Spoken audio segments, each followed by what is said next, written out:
오늘 주시는 말씀은 출애굽기 20장 1절과 2절 말씀입니다.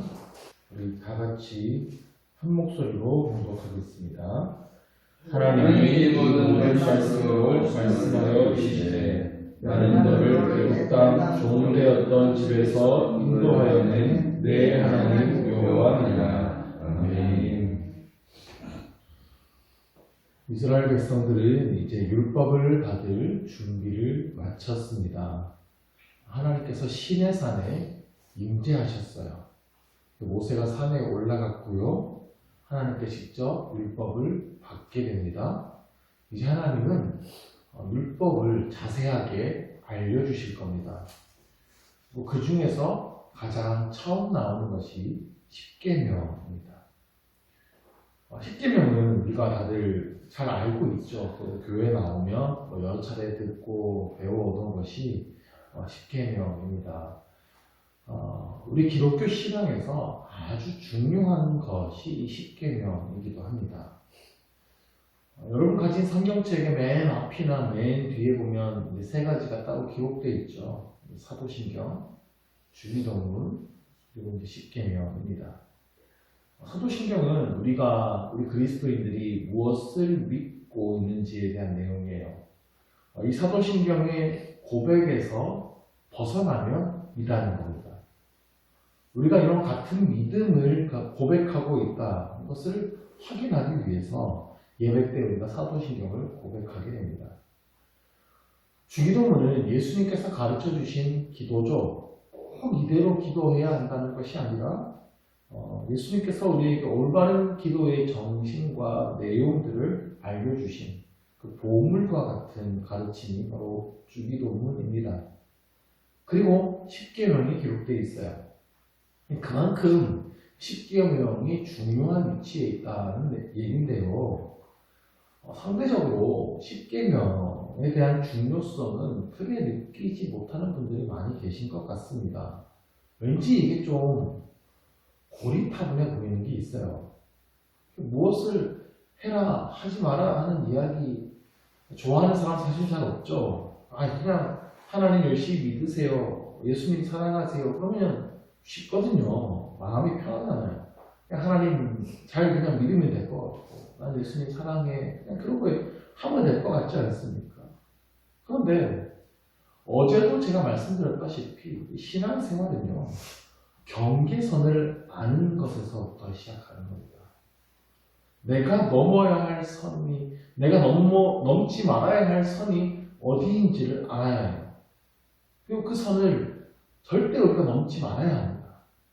왜냐하면 그 선은 우리를 통제하고 억압하는 감옥의 담장이 아니고요, 우리를 보호하는 울타리이기 때문입니다. 세상의 악으로부터 우리를 보호하는 울타리입니다. 우리를 거룩하게 지키는 울타리, 하나님의 안전망입니다. 그러니까 그 안에 들어와 있으라는 겁니다. 우리는 하나님의 보호하심 속에 있어야 안전합니다. 그래야 사탄이 우리를 건드리지 못합니다. 그래서 사탄은 우리를 끊임없이 그 울타리 밖으로 나오게 하려고 애를 쓰는 거예요. 우리를 속이고 유혹하는 것이죠. 우리를 보호하는 그 울타리를 우리를 가두는 감옥의 담장이라고 자꾸 믿게 만드는 거예요. 어제도 선악과 얘기를 잠깐 했지만, 선악과는 우리를 하나님의 다스리심 속에 두는 장치였어요. 사탄은 그것을 우리의 자유를 빼앗는 장치라고 속이지 않습니까? 이것만 먹으면 너희가 하나님처럼 될 수 있다고, 자유로울 수 있다고, 이 담장을 넘어가라고 자꾸 유혹하는 거예요. 구약에 하나님의 계명이 613가지가 있습니다. 이것은 해라, 이것은 하지 말라라고 명령합니다. 그 말씀들은 우리를 하나님 안으로, 하나님 안에서 보호하는 그러한 장치들입니다.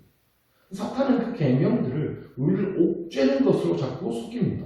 답답하지 않냐고 그런 계명들을 벗어버리고 하고 싶은 대로 자유롭게 하고 살라고 유혹하는 거예요. 속지 마라. 신명기 10장 13절은 이렇게 말씀합니다. 내가 오늘 내 행복을 위하여 내게 명하시는 여호와의 명령과 규례를 지킬 것이 아니냐.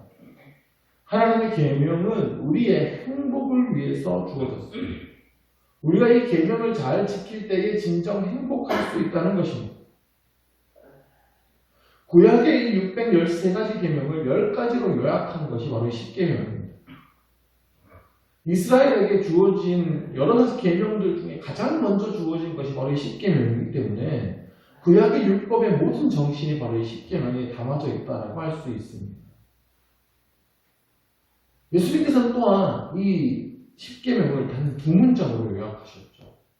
하나님을 사랑하는 것, 그리고 내 이웃을 내 몸과 같이 사랑하는 것입니다.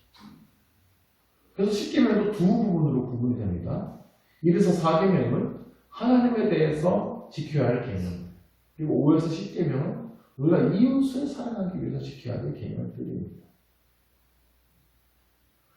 하나님께서는 십계명을 돌판에 직접 새겨주셨죠. 2개의 돌판에다가 새겨주셨습니다. 그래서 한쪽 돌판에는 1에서 4계명, 다른 한쪽에는 5에서 10계명을 새겨주셨을 것이라고 다들 생각을 하고, 성경에 그런 말은 없습니다. 근데 그렇지 않을 수도 있어요. 왜냐하면 이건 제가 하는 주장이 아니고 성경을 연구하는 학자들이 발견한 내용인데요. 십계명의 내용이 성경에 2번 나옵니다. 출애굽기 20장에 한 번 나오고 또 신명기 5장에 가면 한 번 나오는데, 제가 이전에 신명기에 대해서 한번 설명드리면서 말씀드린 적이 있는데, 신명기는 고대 근동시대의 종주권 조약과 형식이 정확하게 일치한다고 그랬습니다. 나라와 나라가 전쟁을 해요. 승리를 거둔 나라가 있습니다. 그럼 그 패배한 나라의 왕과 조약을 맺어요. 종주권 조약, 종과 주인이 맺는 조약입니다. 이게 불평등 조약일 수밖에 없어요. 주인이 종에게 너는 1년에 얼마씩 바쳐라, 땅도 얼마만큼 내놔라, 전쟁할 때 병사 몇 명을 보내라, 그들은 화살바지로 서게 될 것이다, 젊은 여자들도 보내라. 절대적으로 강한 자를 위한 조약이 돼요. 그 조약문을 돌판에다가 기록하는 경우가 많습니다. 왜냐하면 가장 고치기 어려운 게 돌판이잖아요. 그리고 이 조약은 영원한 조약이라는 것을 강조하기 위해 돌판에 새겨요. 근데 그 조약문을 기록할 때에 꼭 2개의 돌판에다 기록합니다. 그래서 양쪽에 하나씩 가지는 거예요. 지금도 나라 간에 조약을 맺으면 조약문을 2개를 만들어서 두 군데다 사인하고 양쪽 나라가 가지지 않습니까? 마찬가지인 거예요. 자, 그러므로 이 십계명은 하나님과 이스라엘 민족이 맺은 종주권 조약인데, 그 관습에 따라서 돌판 2개에다가 십계명을 똑같이 기록해서 보관한 것이다. 이게 좀 더 유력한 해석이에요. 자, 그런데 고대 문서를 보면 이런 종주권 조약에는 일정한 형식이 있어요. 처음에는 반드시 우리가 너희에게 어떤 일을 했는지, 너희가 어떤 관계를 지금 이렇게 맺게 되었는지 그것을 기록하고요. 그 다음에 의리 가백에 지켜야 되는 규정들을 기록합니다. 그 다음에 이 규정에 따르는 축복과 저주가 선포되는데, 성경학자들이 보니까 신명기가 딱 이렇게 돼 있다는 거죠. 이스라엘 백성들을 애굽에서 구원해내신 하나님이 슈퍼갑이 되는 것이고, 이스라엘은 을이 되어서 하나님께서 요구하시는 것을 이제 다 해야 되는 상황이 되는 건데, 십계명도 마찬가지인 거예요. 자, 종주권 조약에서 가장 처음으로 나오는 것이 갑이 을에게 무슨 일을 했는지 이게 나옵니다. 너희는 나를 반역했지만 나는 너희를 지금 이렇게 용서해 주면서 살려주면서 을에게 이 조약을 맺는 것이다. 그러니까 너희는 이런 것을 지켜라, 이런 내용이 나오는데, 오늘 2절 말씀에 보면 나는 너를 애굽 땅 종되었던 집에서 인도하였는 내 하나님 여호와라. 그 이스라엘과 하나님의 관계 설정을 못하는 거예요. 하나님이 이스라엘에게 어떤 일을 행하셨는지가 나오죠. 이스라엘 백성들을 애굽의 종살이에서 구원해내셨습니다. 그래서 하나님은 슈퍼갑이 되고 이스라엘은 을이 되어서 하나님께서 요구하시는 것은 이제 다 해야 되는 상황인데요. 그런데 하나님께서 이스라엘 백성들에게 요구하시는 것이 오직 나만 섬겨라, 일주일에 하루는 안식일로 거룩하게 지켜라, 부모를 공경해라, 이런 거예요. 원래 이런 상황에서 조약을 맺으면 갑이 을을 착취하는 조약들이어야 합니다.